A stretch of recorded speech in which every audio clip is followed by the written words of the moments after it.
I'm here to express my deep concern about the placement of this public safety cell tower just 50 feet or so from where my 16-year-old daughter spends the majority of her waking hours. I speak for her and for her future in asking you to consider other, more prudent locations for this technology. In the 1980s, as a young reporter new to Washington, D.C., covering occupational safety and health, I wrote about the Johns Manville Corporation's decades-long suppression of the known health hazards of asbestos exposure.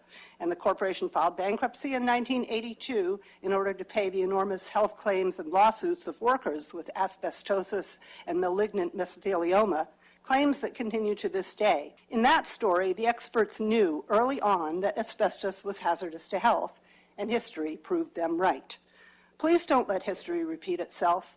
We don't have decades of long-term research yet about the public health effects of RF radiation from cell towers and cell phones, but we know that cancer takes a long time to grow.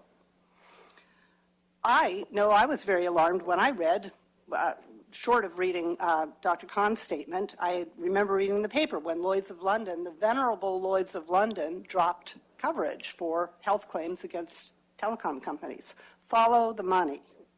Please don't make my daughter Elizabeth an unwitting guinea pig. Her slender body is vulnerable to enough known hazards. She and her friends, Caroline, Maybelle, Isaac, Max, Audrey, and their teachers and staff are already worried about school shootings, grades, and climate change. Please do not add an unknown, open-ended risk factor to her daily life. It's hard enough to keep her off her cell phone.